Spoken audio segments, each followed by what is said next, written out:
What it do, flight crew? FTC. Flight team, stand up! Why you lie? It's July. Crime Reacts back at it again. How cops captured Minnesota mass shooter. Y'all stop doing that dirt out there, man. Halfway in the year. Y'all stay steady. Y'all stay positive. Crazy title right here. Let's check it out. Dr. Insanity.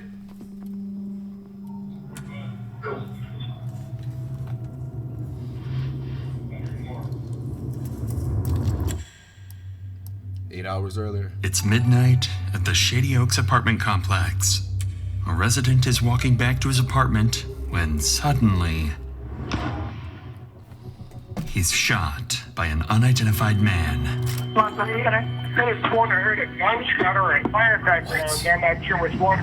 When police rush to the scene, they're immediately faced with a barrage of gunfire targeting anyone who moves, and no idea who or how many shooters are active, all while dozens of innocent lives are at fatal risk. More shots being fired right now. Just calm down. What kind of injury do you have? It's a gunshot. Okay. Who shot you? I don't know. Go get her. I'm gonna get snipers put up on the east side. Sheesh. Get over here! Get Gotta over get here! snipers. Get down on the ground now! Alright. At approximately 2:17 a.m. on that Sunday night, officers receive reports of gunshots near Shady Oaks apartment complex. Minutes later, around 2:20 a.m., first responder officer Cody Needham approaches the scene to investigate. Little does he know, the gunshot reports were part of a trap set by the shooters, and he was driving straight into it. Damn. Oh, there's multiple ones.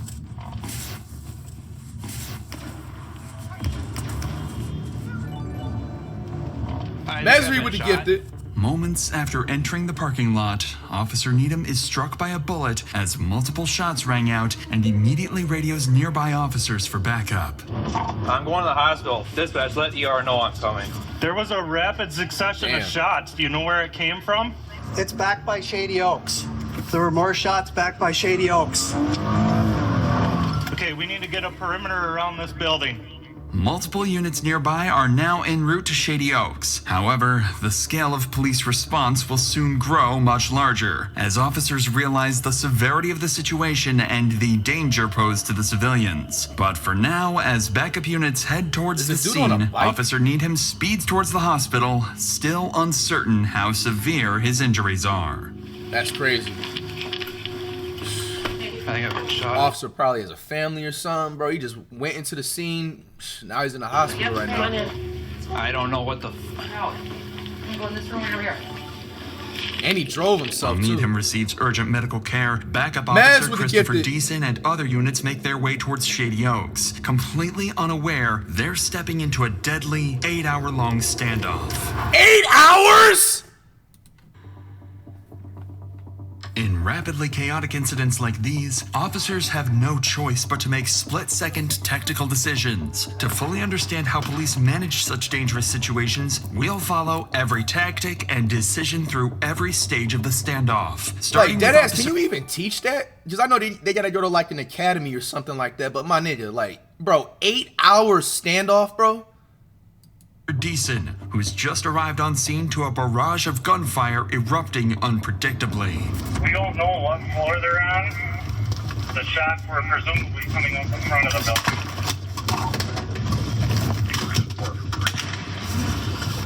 building. More shots. What's going on, Devil? Devil Siege. Right.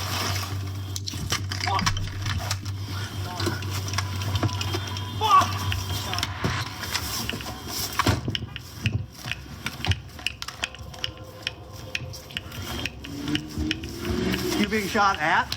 And it was at, bro, you gotta realize, at 2 a.m. From 2 a.m., 8 hours, bro. Like, just calm down. Calm down. I only have a pencil. I didn't get hit. Some phone calls. What? Is that your car? Mine over there, yeah. No. Officer Deason and other responding officers quickly take position behind a water pump house, located near the parking lot on the west side of the complex. But there's a more immediate worry weighing on the officers. Many civilians remain unaware and exposed, and every gunshot could mean another innocent resident being targeted. With dozens of innocent lives at stake, Officer Rasmussen and Tim Harves arrive near Deason's location on the west side, positioning themselves nearby to help scan the area and pinpoint where the gunfire is coming from.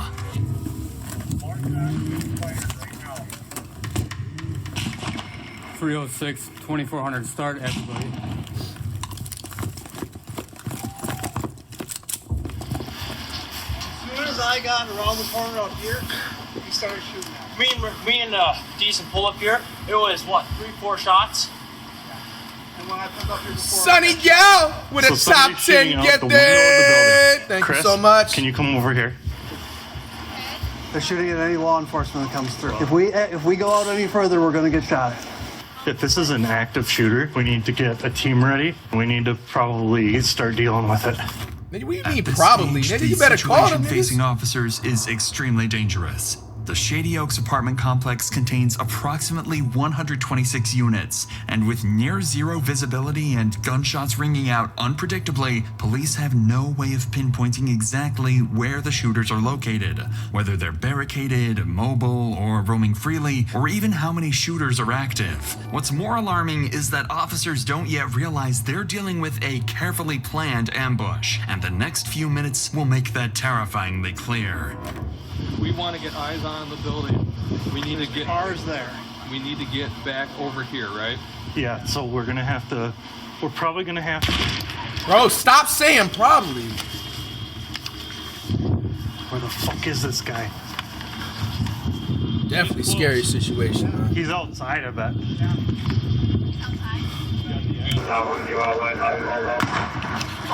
Okay. He's running across! You see him?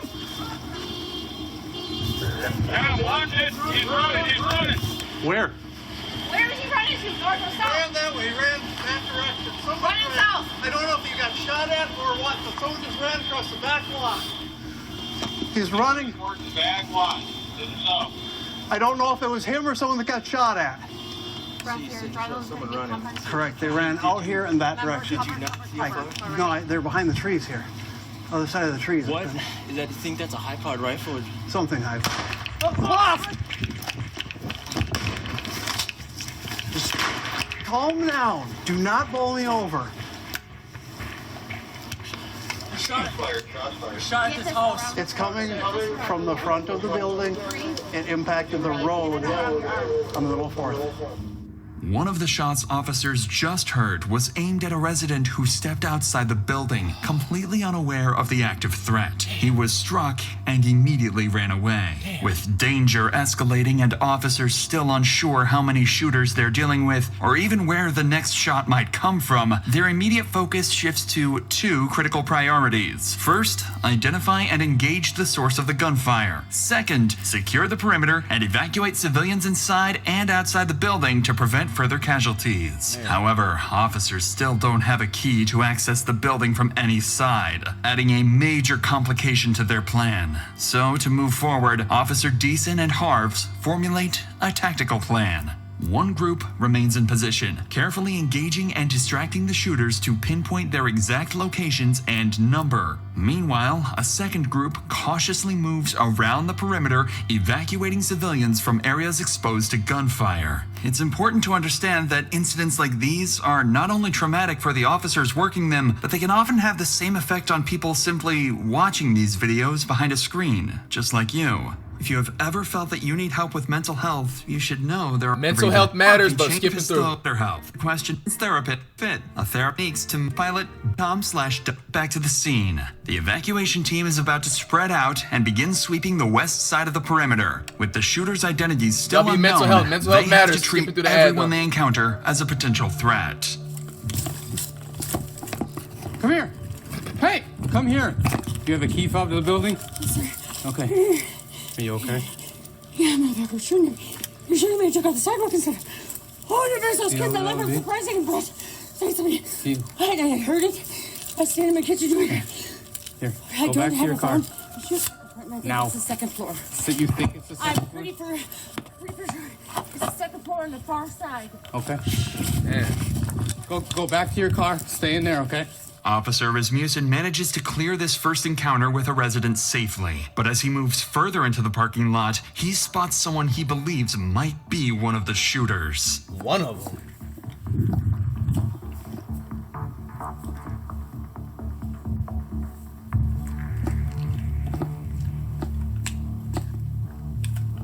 Bro needs to duck a little bit more down, I feel like, right? There's a lot of Stop. windows. Right now, stop!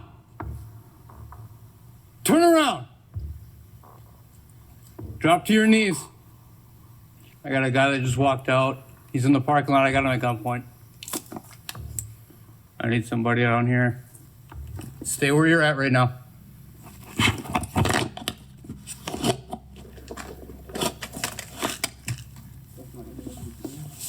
Okay, we got somebody shooting from your building right now. Okay? Okay. Okay, take him. Go to him.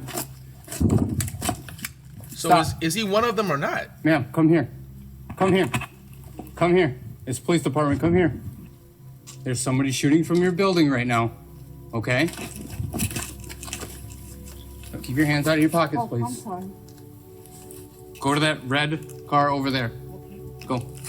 The individuals turn out to be residents, completely unaware of the danger they've just narrowly avoided. But Rasmussen's attention quickly shifts towards two more residents exiting from the back of the building, one clearly injured and struggling.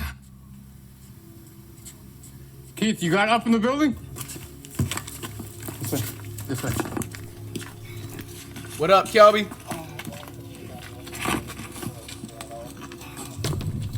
Okay. Come on. Come on.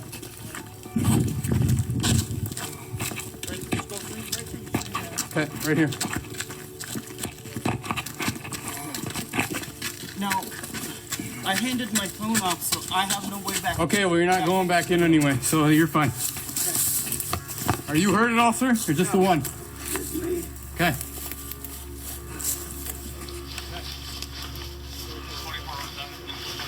I'm right here. Okay. That light pole right there. The light pole. Okay. What kind of injury do you have? It's a gunshot. Okay. Who shot you? I don't know. I come out that door we just came out of was facing that way, and that's when I got shot. Okay. Come right over here, sir. Just hop right into the back seat on that side. One of the civilians encountered by police is Shady Oaks resident Daniel Thorpe, the same person officers spotted running away earlier after being targeted by gunfire. Daniel is now the second confirmed victim following Officer Cody Needham. Unfortunately, they won't be the only casualties as the night continues. Damn. Oh, shit. She has been hit. Get over here! Get over here! Get down on the ground now! They're only 1 hour into the By now, standoff out of 8 multiple hours. SWAT teams have been requested to assist with the situation, but Daniel's close call underscores just how deadly the situation remains for the countless residents both inside and outside the complex. Many of them are still going about their night, not even realizing they're in any danger. Thankfully, Officer Rasmussen gained crucial intel from the woman he encountered outside the building. According to her, the shots appeared to originate from an apartment on the front side of the building, possibly on the second floor. But most importantly, she provides the officer with a key to access the building. With dozens of innocent lives still at risk, police urgently need to devise a plan to infiltrate the building and evacuate residents before the shooters have a chance to move positions, or worse, start targeting residents door to door. If the next steps aren't executed perfectly, the consequences could be catastrophic. With this in mind, Officer Tim Harves repositions to a parking lot near Giant Wash Skyline Express just southeast of Shady Oaks to meet with command, await incoming SWAT teams, and strategize their next move. We haven't been able to get...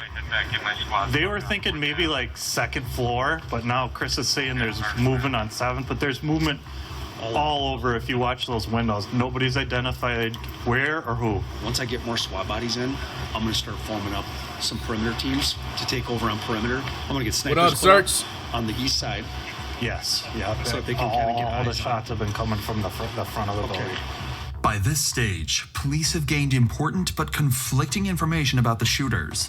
Witnesses indicate activity on the second floor at the front of the building, yet Officer Deason's group has reported suspicious movement higher up, possibly as high as the 7th floor.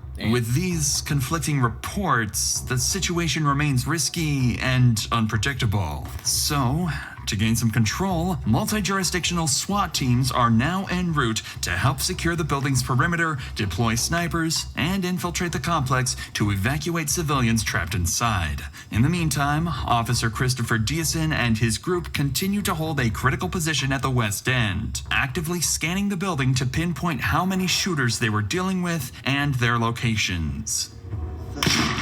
Damn. Shots fired, shots fired. Well, it was about 10 minutes. Yep.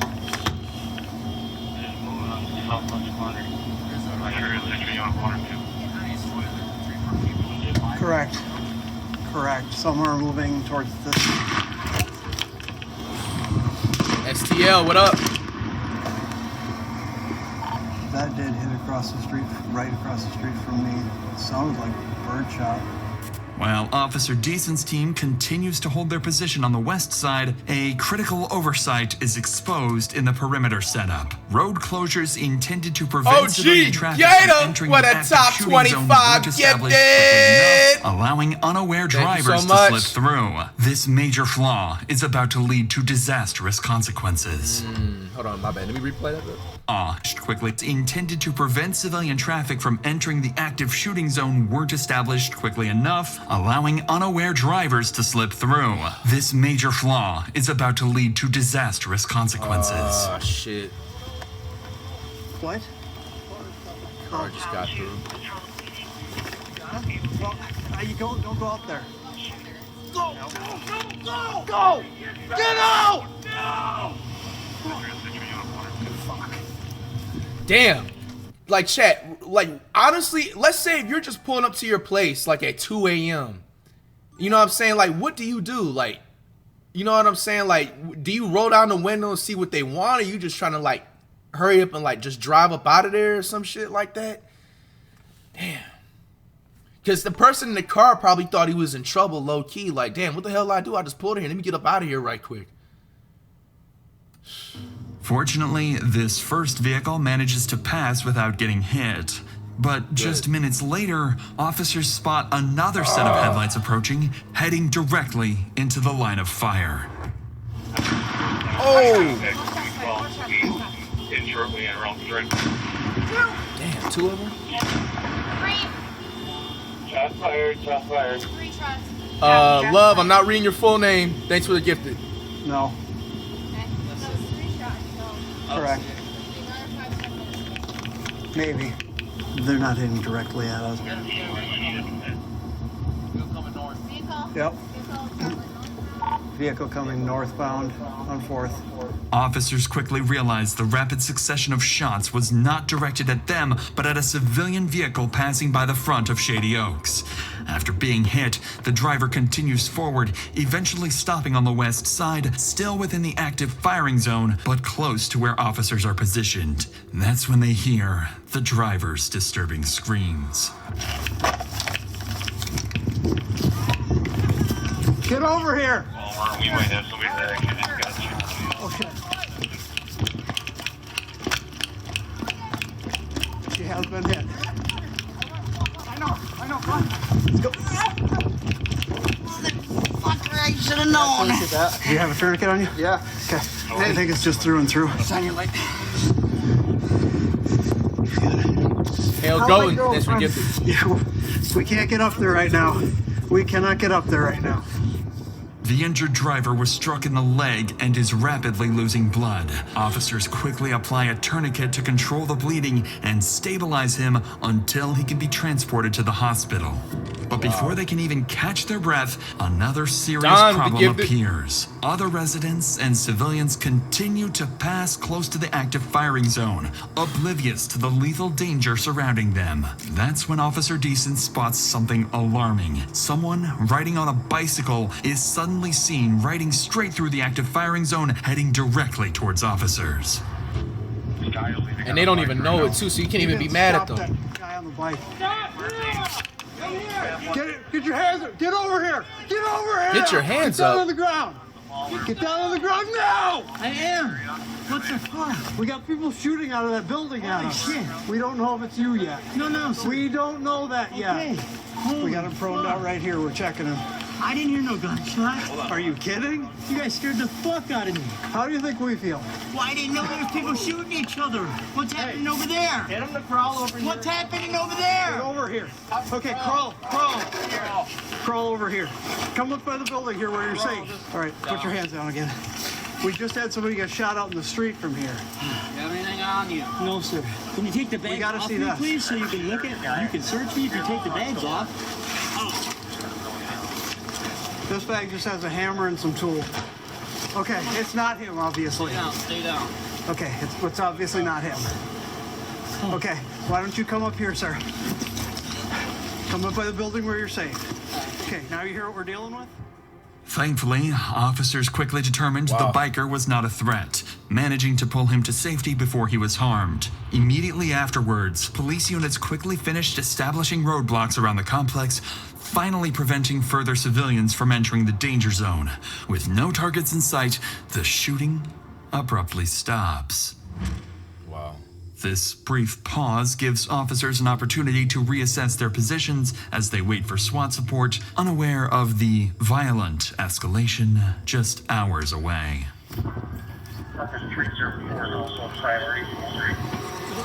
Yo, this dude thinks it's a video game. What's up with this mass shooter dude? Do you think it's gone quiet because he just hasn't had anything to shoot at? Yeah, possibly. People are just sick in the head, bro.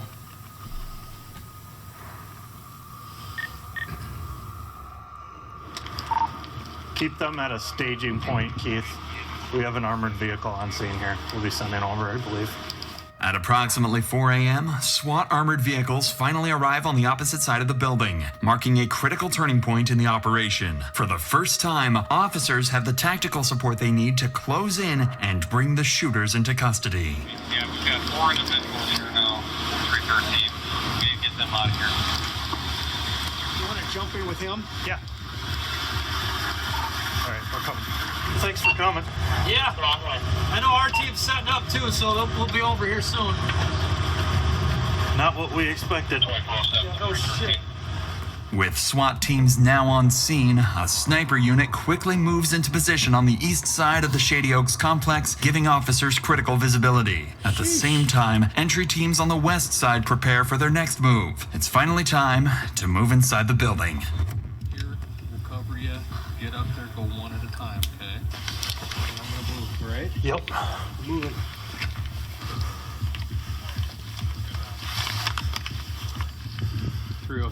We're by the dumpster where you were. What's your 20?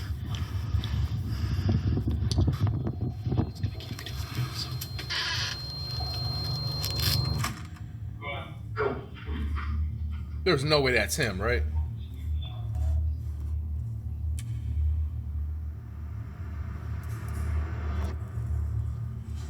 Dog, imagine looking over. There's no way you didn't hear all those shots at this point. This is like 3 or 4 hours into the whole standoff. Bro is just like nonchalantly sipping coffee, bro. After carefully evacuating ground floor residents, maybe he may have not heard, or he just thought it was fireworks or something. for the That's next crazy, 2 hours, SWAT teams successfully secure the lower levels, ensuring the shooters have no path to escape. As the sun rises over Shady Oaks, police gain a critical advantage. daylight. Dark. With It improved was dark as visibility, hell. Now it's they night, deployed drones daytime. overhead, Hour giving 7. officers a clear, real-time view of the complex. As the drone hovers above Shady Oaks, officers notice movement on the 3rd floor. Someone barricaded near a window in apartment 303. Snipers positioned across the street quickly adjust their aim towards the apartment, while officers remain on high alert, knowing other suspects could be hidden throughout the building. Over the next hour, tensions escalate as the barricaded shooter fires and destroys a police drone monitoring his position. Nah, this nigga gotta. There's no way that shooter is human, bro. Nigga, you shot down a drone? How the fuck the nigga got aim like that, bro? I ain't gonna lie, genuinely, like, this, bro. And y'all wondering why niggas don't be caring to go outside like that, bro. I've never heard of that. A nigga shot down a drone, bro. Suspects could be hidden throughout the building. Over the next hour, tensions escalate as the barricaded shooter fires and destroys a police drone monitoring his position. Yeah, bro, I'm scared of niggas like that, bro. At around 8 a.m., negotiation teams attempt to make contact, urging the shooter to surrender peacefully. But despite repeated attempts, he refuses to respond. Hour 8. By 10 a.m., after over 8 hours of standoff and with peaceful options exhausted, an armored SWAT vehicle pulls up directly into the shooter's line of sight, preparing to launch enough tear gas y'all just brought the armored vehicles out now, 8 hours in? canisters to saturate the entire apartment. Oh, they had the tear gas. Damn. Moments after the gas enters the apartment, the barricaded suspect moves to the window. For the first time, officers see his face. It's a young man, barely out of his teens, armed and ready to fire back. Following the shooter's reaction, a single, carefully aimed sniper shot shatters the apartment window, sending shards of glass directly into the shooter's forehead. Moments later, he appears from the window holding a towel to his face, clearly weakened and disoriented. A SWAT team immediately rushes to apartment 303 to apprehend the shooter. Inside, they find him wounded, but cooperative, quickly placing him into custody and escorting him out of the building. What does he look like? For a sheriff did for double check him 45 minutes in the freezing ramp. Good, you're good. Get some change in the left pocket. Big yes, baggy pants. Check down by his feet. Nothing on his feet. Not having 38. Buddy, can you spread your legs real quick? I have nothing. You see your hands pulled up. Yep. Ow! Fuck. My arm. You want to switch out? I can give me an IOU. The shooter is soon identified. This dude is definitely one of them niggas that sat in the corner of school playing all types of cards and stuff like that. Big ass book bag. As Devin Matthew Wayland. Inside his apartment, officers recover multiple firearms, including the rifle used throughout the standoff. Officers can... Bro, is this his apartment? ...recover multiple firearms. Bro, this is just nasty, my nigga. Niggas really live like this. Bro, you got about 40 bottles of beer, old food. Is that an X-Bone controller? Including the rifle used throughout the standoff. This is just nasty, bro. Bro, like, I've always told y'all, man, FTC brothers and sisters, man, like, don't be afraid to be judging people, man, if you happen to look in their house or look in their car and this shit is filthy like this, bro. Bro, if you walk in somebody's house and this shit is looking like, bro, you gotta really put 2 and 2 together, bro. 9 times out of 10, they're probably not taking care of themselves, bro. They don't fucking shower enough. They don't wash enough, like... They're on the edge of life, man. Continue to search the complex, and after a thorough sweep, they find no other threats, confirming Devin was the only shooter. As he is transported to the hospital for medical treatment, detectives begin rehashing details of the shooting. That's when they make a troubling discovery. The initial 911 call reporting fireworks had been placed by Devin himself. I could have sworn I heard a gunshot or a firecracker, and I'm not sure which one. Investigators There's something wrong with him, man. quickly realized the call was a deliberate attempt to lure responding officers directly into his line of fire. Given the calculated nature of the ambush, they suspect that Devin may not have acted alone, that he could be linked to a larger threat, perhaps associated with an extremist group or a broader violent plan. With this in mind, detectives bring Devin straight into an interrogation room as soon as he is medically cleared, urgently seeking answers about his true motives and whether any additional attacks were placed.